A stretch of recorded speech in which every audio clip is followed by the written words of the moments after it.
And now, from beyond our dimension, this is the JeffMara podcast. Here's Jeff. My guest is Jeremiah Pospisil, who had 3 near-death experiences, with the last one sending him on a journey of searching for the truth and purpose of our lives. Jeremiah, thank you so much for being on the podcast, and welcome. Thank you. It's an honor to be here. I really appreciate it. Appreciate the opportunity to talk to you guys. Jeremiah, since you've had 3, I guess we can start in chronological order and just start with your first one.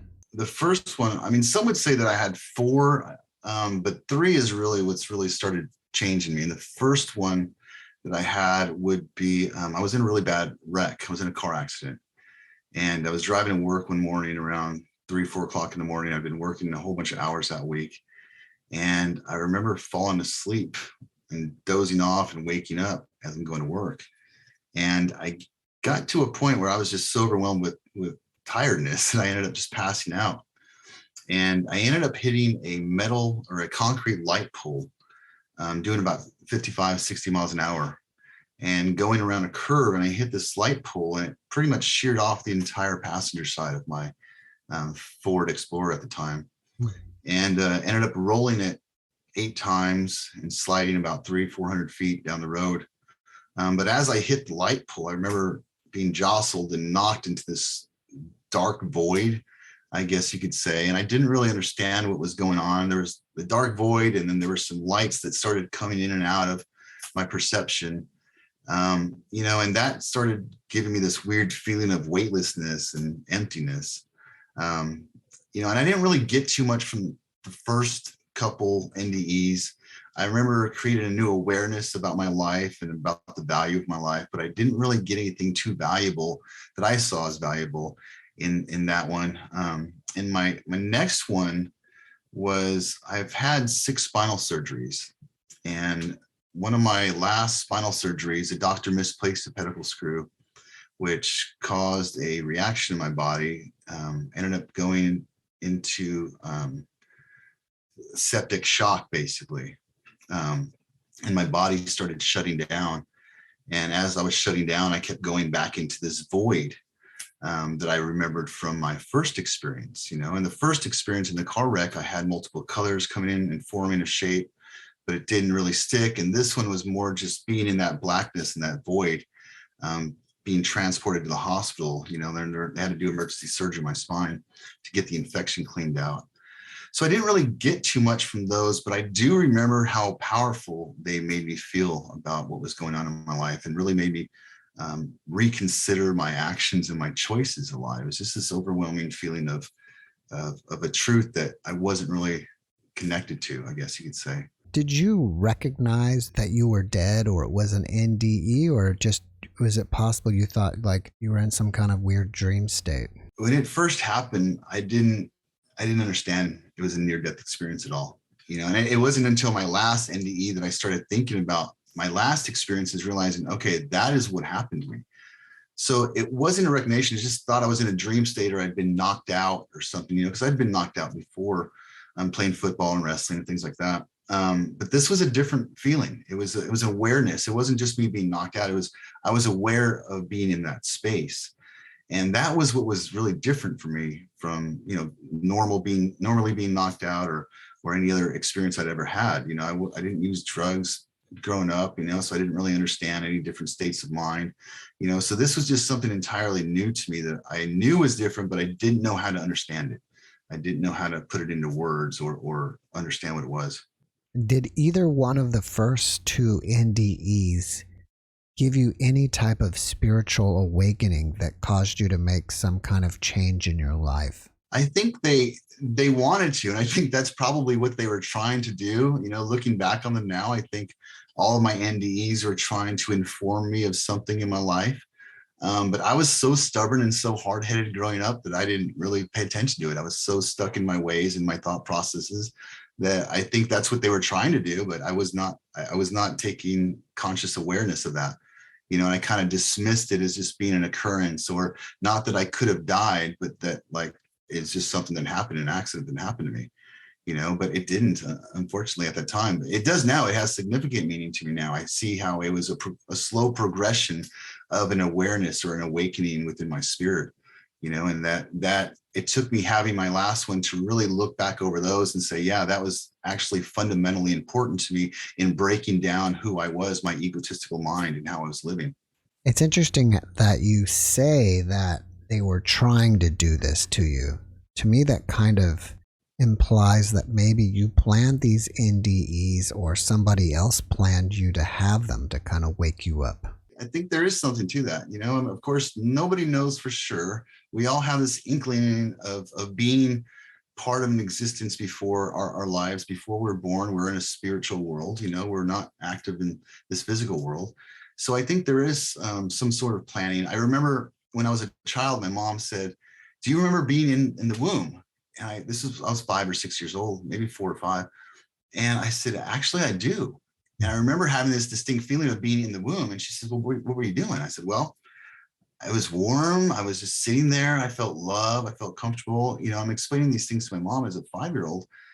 And she says, well, what were you doing in there? I said, I was playing checkers with Jesus. And I said that as a kid, not really understanding the power of my words. And then again, when I'm thinking over all these patterns in my life, I realized that, well, playing checkers is a strategy game, right? It's playing strategy. It's planning things out, planning moves out. And I wonder if that was maybe my baby brain coming to terms with me planning out my life. I don't know, but it seems like it could be definitely connected. Did you happen to notice that you had any cognitive changes that might be considered psychic after your first or second one? No, I mean, and I don't know, I could have had, but I wasn't aware of it. But I do know that during my life, I've had these weird, and I don't tell people this very much, but I have this weird ability to feel people on a deep level, energy level.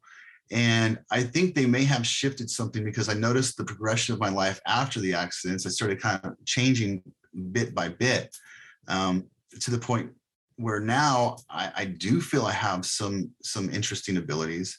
But I don't know that I got them exactly from there or if they just started to unlock different things in my life.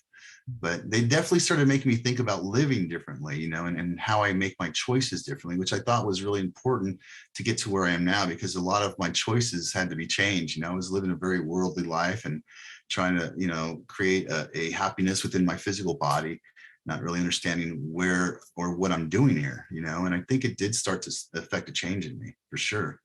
What is the time between the 3 NDEs? They were about 10 years. About 10 years apart from all of them. Yeah. Almost. It's been between 9 to 10 years for all of them. So it's been a very interesting time frame too, and I don't know. It's just, it seems like those are steps for me. They were definitely steps for me to kind of comprehend what's going on. All right, let's move on to your third one. So the third one, I'd struggled in my life. I had really bad depression and anxiety. I had just gone through my 3rd divorce, not really grasping what's going on in this world or what I should be doing. And I went out and was riding my motorcycle and ended up crashing my motorcycle. And I remember being thrown over my bike and landing on the pavement. I hit my bike a few times and then rolled off onto the pavement. I wasn't wearing a helmet. And I hit my head so hard, I immediately remember being consciously aware that this is how I die. And I was in this dark void of nothingness. It was nothingness, but it was comforting. I was being supported, but I was floating, right? It's really weird. And I remember being in this void wondering, okay, now what? This reminded me of my car accident. It reminded me of my infection that I had. And I was like, okay, and now I'm in the void again. Now what? Am I going to come back out of it again? What's going on? I remember being very aware. And as I'm thinking these thoughts, there were lights coming from all different directions towards me. And they surrounded me. They created a tunnel. And as I started looking around at these lights, I realized they were like pixels. They were like pixels on a TV screen. They're very small. They had a lot of depth and color into them. And I remember being able to look at individual pixels, right? So I'd look around, seeing them all. But as soon as I focused on one, I remember almost being drawn into the pixel. And each of those pixels, there were millions upon millions of them, was a time frame of my life.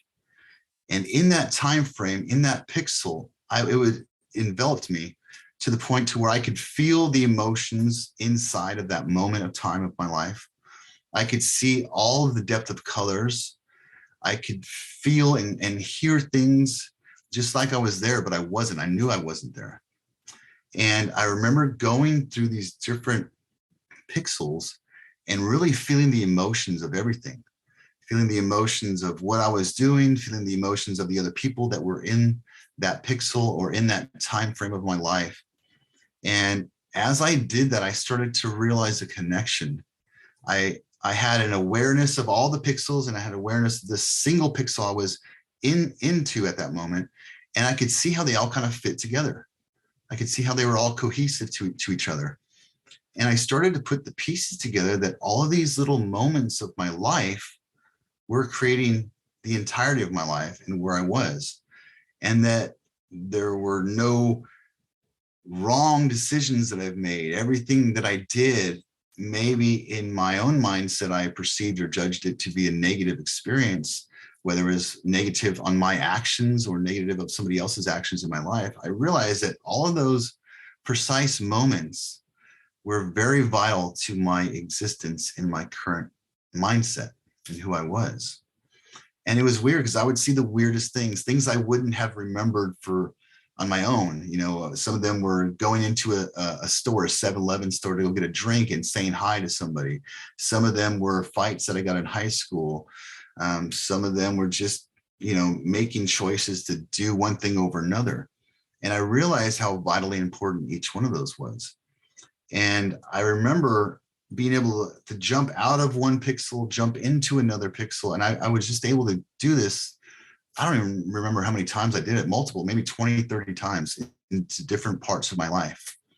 And I remember as I'm going down, I'm seeing the most vivid colors I've ever seen in my life inside each of these pixels. And I remember there being a being behind me on my left shoulder. It was a formless being.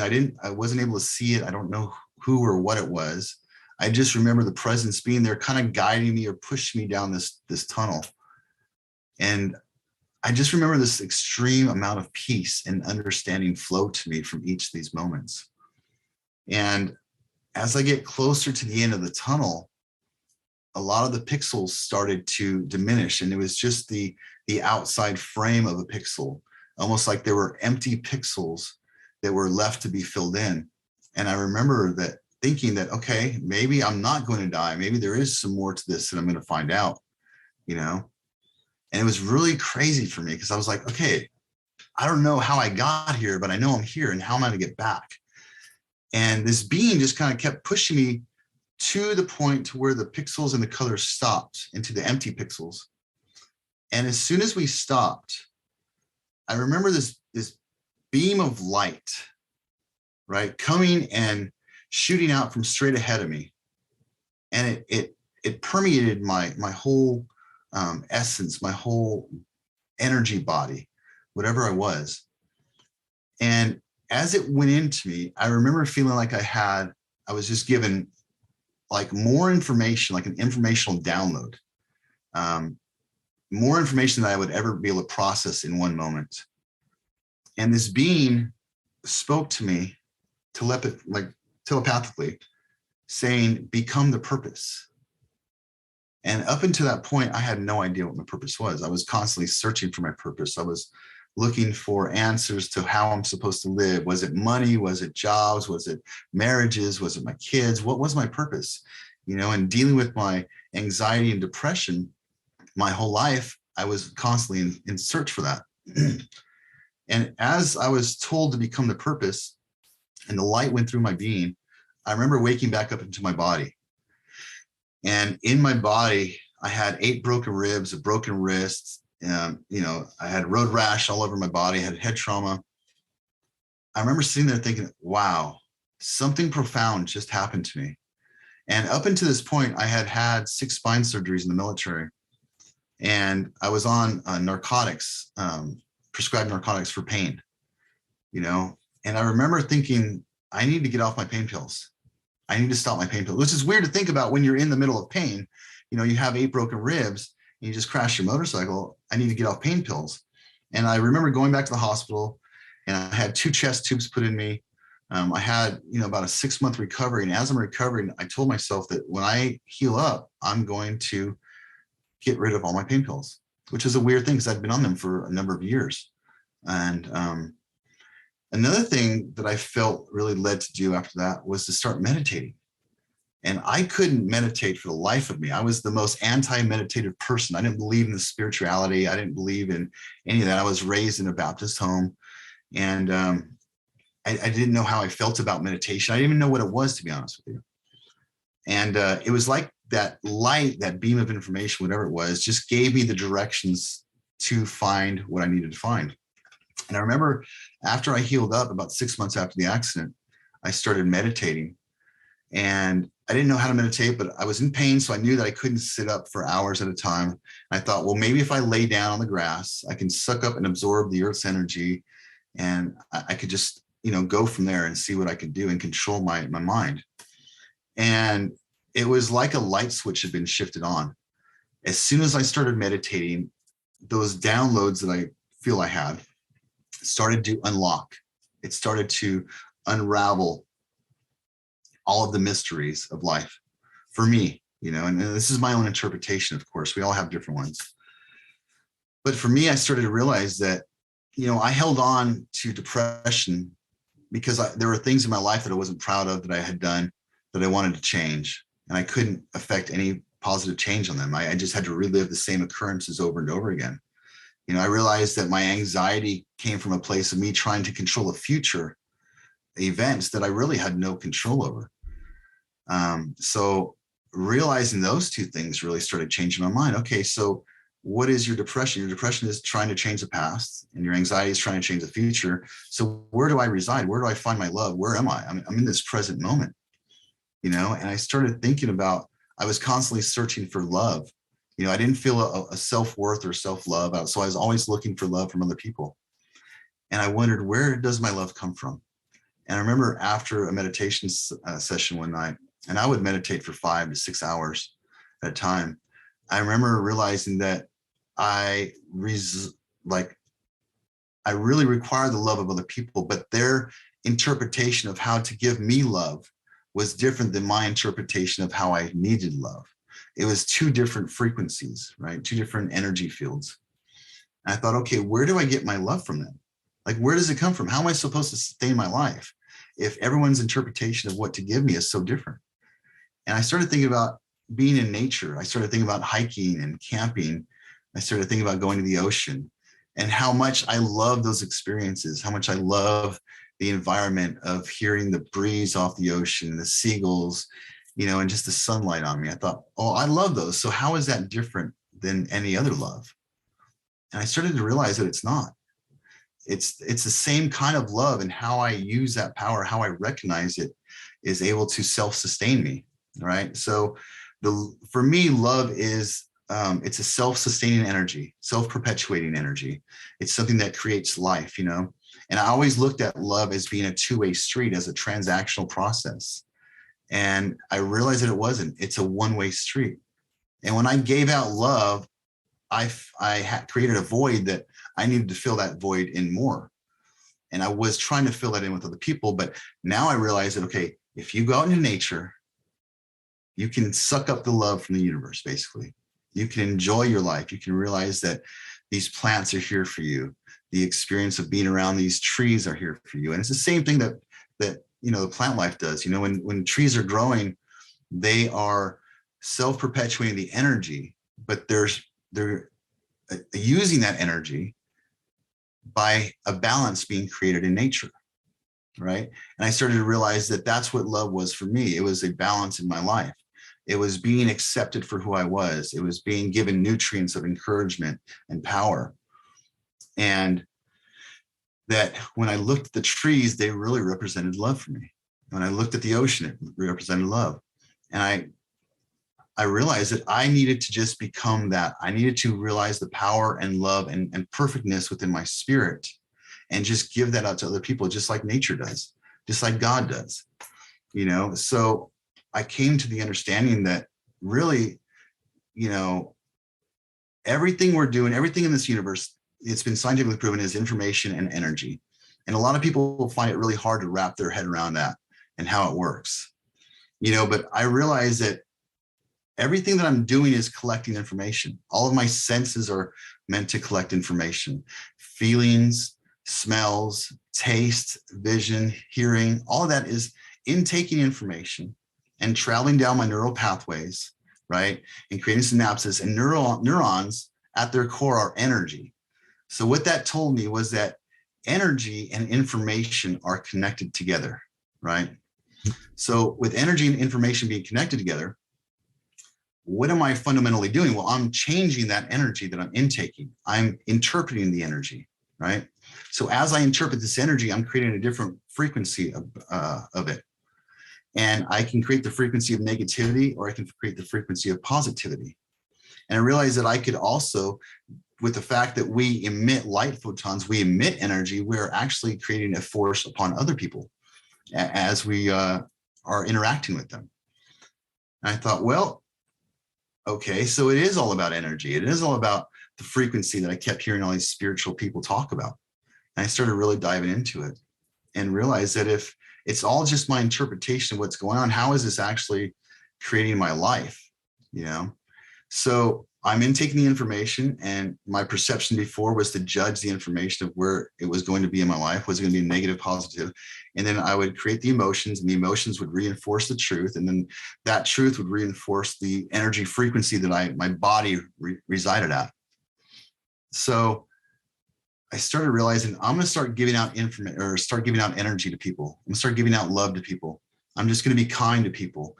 All of those things in my NDE, in the tunnel, I realized that I could change. I didn't have to be that way, but even though it got me to where I was, I could ultimately affect change. And that's really what we're doing in this environment, where we go from a spiritual entity into a child, into a baby, and that child develops a brain that will allow it to formulate or allow the energy to flow freely, right, as the brain develops.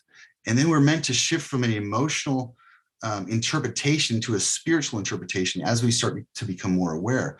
And I think we get caught up into being in that physical interpretation mindset, where we're trying to feed ourselves and create a healthy body, or create a substantial amount of money to create a happiness within our life. And that's where our happiness comes from, the physicalness of this.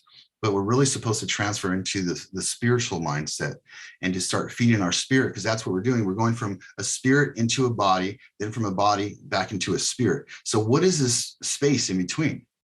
I mean, what is it? We're intaking information. How is that affecting our energy? We're able to change the energy. We talked about people raising their frequency, raising their understanding. And that's what we're doing. I think we're transforming the energy around us into a positive spiritual experience, thus raising our frequency, you know. And if we're going back into a spiritual body and it is all energy and information, then we are able to access different frequency ranges, just like the light spectrum, you know. So all that started coming to me, and I just started putting it in place and just trying to live my life from that mindset of living from the spirit. Let me take you back for a second. When I hear these things were pixelated, it almost suggests to me that our existence is like a simulation. Did you get any sort of feeling like that? I did. I do. And I do feel that way. This is a simulation. I mean, if you think about it, we look at this as being in a physical world, but we're not. If I get my arm chopped off, right, I'm still me. If my legs fall off, I'm still me. You know, I mean, granted, if I decapitate my head, I'm dead, mm-hmm. right? But anything, a part of the body is really not me. Right. It's really not. It's an extension of my spirit. My spirit is like a truck driver, and this is the truck driving down the road, you know? So, I mean, I don't really feel anything. My body feels it, and it sends signals to my spirit. My spirit can acknowledge it and recognize it. But everything is just energy. And just based upon that fact that everything is energy and information, it's got to be a simulation to some point for form. I guess you would also consider each one of those experiences within the pixels basically a life review. Yeah, it was. It was absolutely life review. I mean, all of those pixels were small small parts of my life that I was meant to go back, and it was like the judgment was removed from my mind. I wasn't able to judge any of it. I was able to just observe it and see how it brought me to where I was going. I could see how my influences affect other people's lives and how that changed them on that small scale, not on their journey, but on my journey. And from their perspective, I could see how I was interacting with them in a sense. Mhm. So it was small, minuscule pixels, but once I looked at those pixels, I was enveloped within the entire scene, and all of the emotions, all of the feelings were all there. The colors were there. It was more vivid than any colors I've ever seen in this physical world. I mean, it was a very detailed experience. I've interviewed a lot of near-death experiencers, and quite a few have gotten downloads. Do Yeah. you think that you and the other people get these downloads because you need help, or what's the point of people getting them? Yeah. I mean, I think a lot of NDEers, I've done a lot of research over the last 3.5 years since the NDE, and there's a lot of people that feel compelled to share their experience. But there's also a lot of people that don't want to share their experience. They feel compelled to share it. They don't Right. want to share it because they're worried about interpretations of other people. Mhm. And I think that when we leave our body, we're leaving the sensory realm of this physical existence, and we're now into the energy realm. We're into the spiritual energy realm, and we're actually engaged within the energy field that's out there, right? So we're allowing this pure, free-flowing energy to permeate within our pure, free-flowing body. And I think that we have access, a lot of people have access to these downloads because it is the part of truth. It's a part of the truth of this experience. And we are meant to take these experiences. And I wish a lot of NDEers who don't talk about it would, because the collection of these experiences are creating a truth. That is fundamentally changing the mindset of humanity as we go down this path with the information age. Now we're sharing, like your podcast, for instance, we're sharing this information more relevantly, and people are able to access this without having to go down these NDE paths and experience near-death experiences. And they're able to fundamentally change their lives based upon other people's experience and creating the collective truth of what's going on. I think we all, in a sense, download a pure energy information. I think it's a pure, free-flowing energy, universal truth of this experience that we are meant to change. You take and change and utilize for the change of other people, for sure. You weren't able to process these downloads until you started meditating. And possibly if you never started meditating, you would have never processed them. I wonder if the NDEers who claim to have had downloads, they haven't been able to access them. Maybe they need to meditate. I would strongly recommend they do. Again, I was never a meditator. I never believed in it. It was really hard for me to sit still, especially with having 6 spine surgeries and being in chronic pain. I couldn't sit still, but I forced myself to do it. And I started doing it very simply. I'm doing it what I just felt I needed to do. I didn't research how to meditate. I didn't read books. I just felt like I would be led, or I would be guided to what was best suited for me. And I really think that when we come back into our mind, it's almost like a filter, right? We have to filter the information through our physical minds. And a lot of times our physical minds have such a tight filter that we're not letting the information pass through it because we're not believing it. We're not opening our hearts and opening our minds to what is coming to us. But it is so important because, I believe in prayer. I believe in the power of prayer and manifestation, but I also believe that meditating is a way for us to get answers. We're requesting things by prayer or mantras or whatever, but we're listening to the answers by meditating and shutting down the process of overthinking in our minds and allowing the pure energy and information, because energy and information is connected. So you're accessing your brain into that informational field and you're allowing the information to come to you. And the next part is to not make judgments against what you feel to be true. Not question, because I know that I would question myself. I'm like, is this real? Can this be real? But it was very real for me in that experience and in that moment. And I had to believe that, even though it was so abstract and outside of the mind frame that I was brought up with. I had to start believing those truths because they started to make sense to me, and then I spent the whole next 3.5 years trying to decipher the downloads that I got from that experience. So I think meditation is a very, very, very powerful tool to unlock and be able to read the book that you've been given, What type of meditation do you do? So I do a very simple meditation. I don't do mantras or anything. I generally lay down on the grass outside, right? And this is a weird one because I haven't met very many people that do this. And I started out laying flat on the grass at nighttime, and I would focus on one star in particular. And I would look at that star, open my eyes, and my idea of meditation was to be able to control the body to the point to where my mind, the energy would go into my mind. I was able to control the energy within my mind. So I would force myself to lay down flat. I had to lay down flat because of my back. I couldn't sit up. And I thought I could draw the energy from the earth, right, into my body. And I would lay back. And when I laid back, I would keep my eyes open, focus on the star. And I thought if I could control my eyesight, I could control everything. And so when I laid back, my eyes would start to tear up, but they would tear up and leave a little layer of moisture on my eyes. So I didn't have to blink my eyes. So I could allow my eyesight to be open for long periods of time, 45 minutes, almost to an hour sometimes.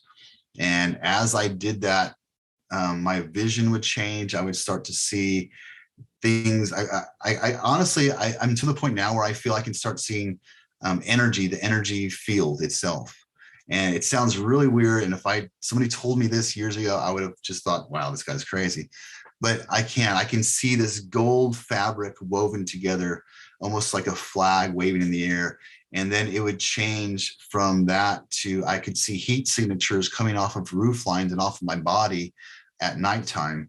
Then I would start to see, I can see this purple box with flames coming out of it now, which is really, really intense. It's that color purple that I saw was unlike anything I've ever seen in my life before, and so as I'm doing that, I'm able to kind of control my mind and my thoughts.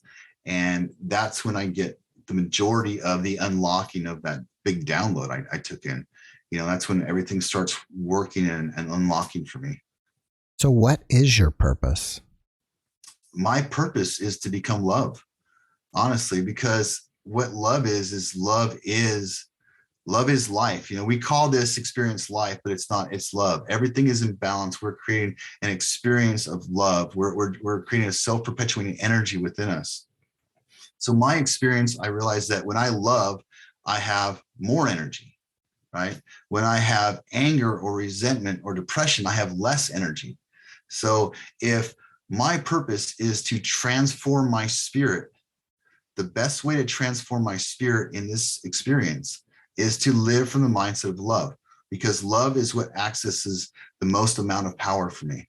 It's the thing that transforms me the most. It's the thing that transforms others the most. When you have people that are angry with each other, yelling at each other, that anger creates two defensive positions, right? When you have somebody loving you, that breaks down barriers. And breaking down barriers allows you to expand. In the military, we called it being in a defensive position or being on the offensive position, just like in sports, right? When you're on the defensive position, when you're fighting to hold your truths to yourself, you're not opening and engaging with other people. You're on the defensive position. You're not able to move forward. You're not able to access different experiences or different environments. When you're on the offensive position, you're constantly moving forward and you're changing yourself and you're growing. And that's what these sensory inputs are meant to do. They're supposed to create an experience that we can create a decision now or a perspective on what we're doing, And I think becoming love allows you to give love to people, not in a transactional mindset, right? But giving love in its purest form, which is a gift. It's a gift to other people. It's a gift to the experience of life, right? Giving that love out, you're transforming your energy. You're giving something of yourself, and it makes you feel good. And it opens up other avenues for you to receive love from the universe. So my purpose is to transform my spirit for the next life or for the next realm that I've experienced, other end of years have, and to do so in the most efficient possible way. And that is to live in the mindset of love. That way, my spirit and my energy are transformed to the highest frequency available. That's it. Why do you think so many people get so messed up down here and they get so far away from love and expanding their energy and things like that? Well, from a very young age, when we're born, we have created an instant dependency on other people. Instantly, we are dependent on our mothers, on our fathers, on our environment to create a reality, right? And our minds are created that way. They're meant to just intake emotions, right? I mean, babies, when they're first born, they're born with two emotions. They're born with love or balance, and they're born with fear or loss of love, right? So that's what the hunger pains come in, and they react, or they go back into their state of love and bliss and happiness, right? So we're really born with two emotions, and somehow we convolute that as we grow older, where we have more intakes. But the thing is that people don't transfer outside of their mind. They become addicted to the dependency of having other people in their life, right? And having those inputs, but we don't shift out of that. We don't create an experience for ourselves. We don't learn to love ourselves. We don't question who we are. We're just trying to live for each experience as they go down the road. And I think that's what I was doing 100% most of my life up until 3.5 years ago.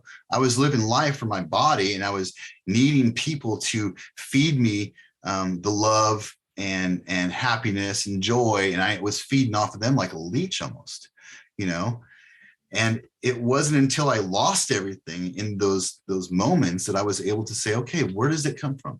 And I think that when we get off of that path of searching for ourselves, and we just kind of go along in the hamster wheel of life, we're putting blinders on to something more grand and more amazing. You know, we're not going into the mindset of searching for the soul or searching for your spirit. And what is the purpose? We don't ask ourselves, what is the purpose enough? And we don't dig deep enough. We just think, well, I don't know what my purpose is. I'm just going to keep working and, keep trying to make money and keep trying to be happy. But what is all that doing? The happiness is shifting your spirit. It's shifting your frequency. The joy and love is shifting your frequency onto a different level. You know, I know spiritual people use frequency a lot, but it's really what it is. It's energy flowing through your body, the energy of the feeling of excitement and happiness and joy. You know, so I mean, I think we get lost in the struggle of just maintaining this body's existence, not realizing that our body comes and goes. Our body has come. We've come from a spirit into a body, creating these experiences, and then it leaves. What happens in between is the real question. You know, what is going on? What are we doing? We're intaking information. We're transforming the energy field in our body, and we're going into a different realm. That's the truth. That's what we're all doing. You know, I think we have to really be cognizant of that fact. What do you think are the best ways to create more love in your life? Is that like think about your favorite places you like to be, or physically be in your favorite places you like to be, or what? I think it for me, and this is my own experience, and everybody's is going to be different because everybody learns differently and everybody responds to their truth differently. But for me, it was realizing that if I'm not this body, I'm not these mistakes. You know, my mistakes would happen in one small sliver of my life. And in those physical experiences, I would hold on to that my entirety of my life.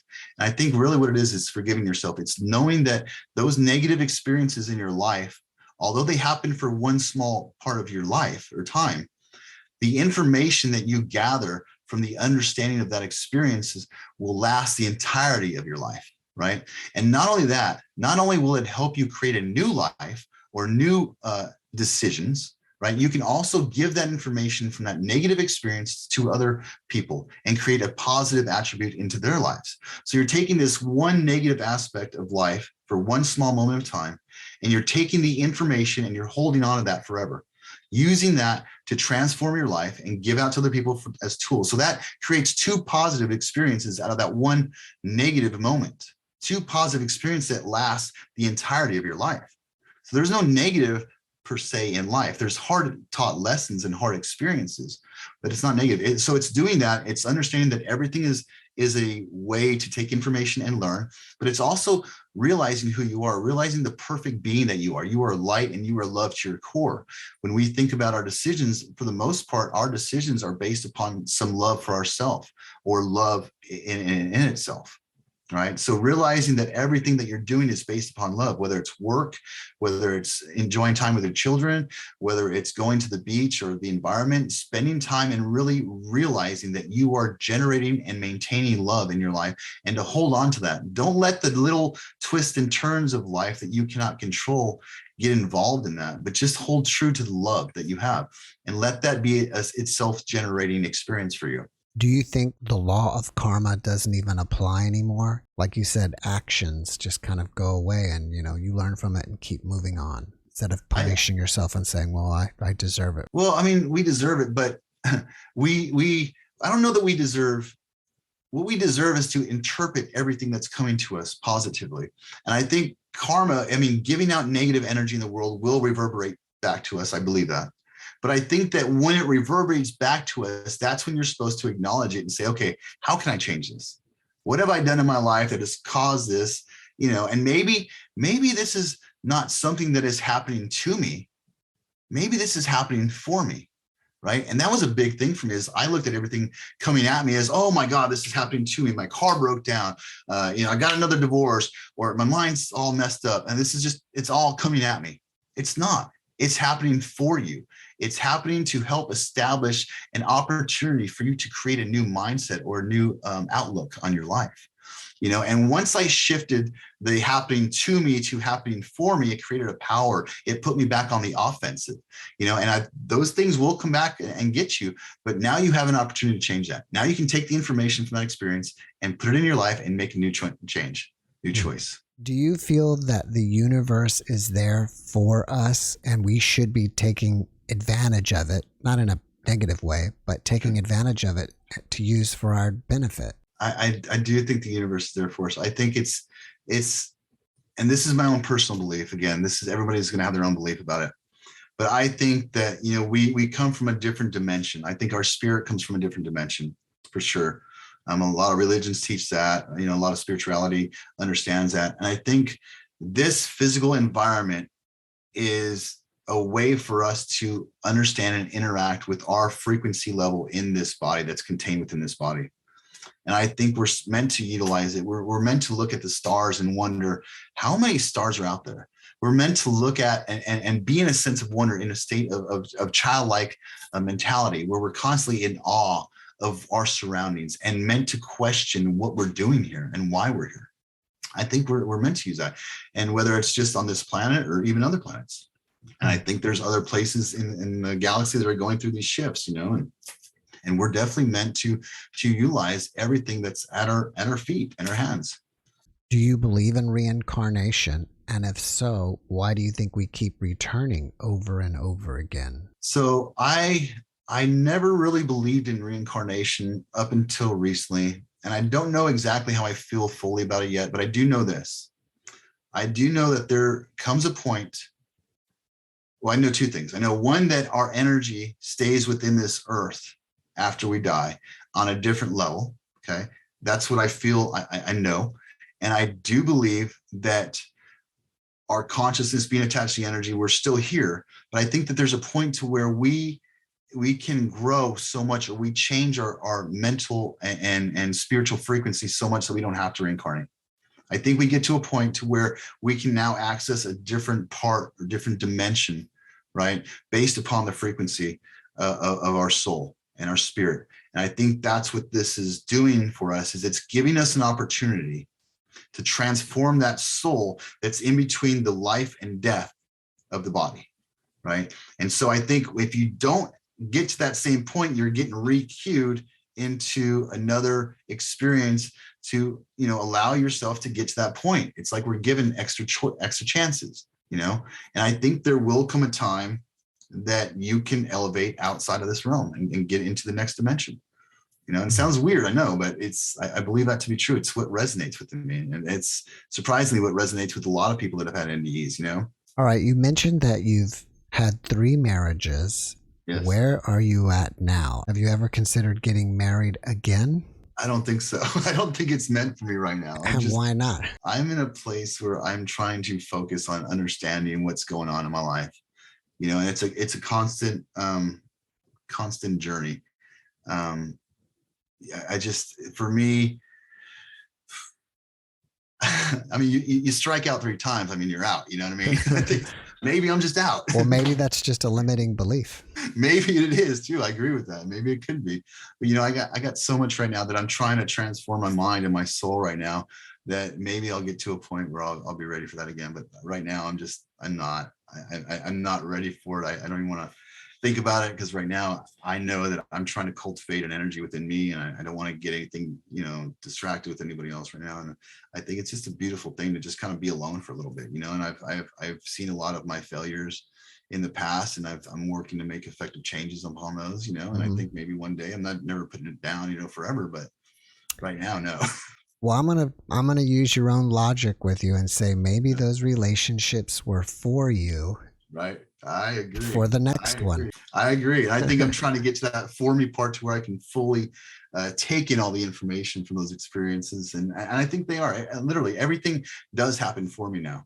I mean, everything is working for me, whether it's the guy cutting me off, or whether it's, money in my bank now. Everything is coming for me, and it's meant to change me. So, I mean, I definitely believe it has changed me for sure, having a different understanding of being in those marriages. And, I was married to some amazing, powerful, beautiful women.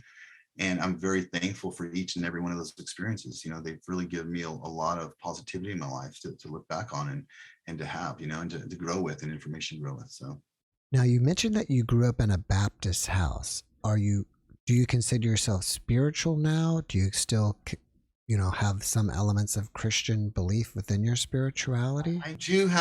I do hold on to Christian beliefs in my spirituality, but I've moved away from mainstream religion, mostly because religion, I believe, is become a man's interpretation of a godly truth. And I think we all interpret things differently.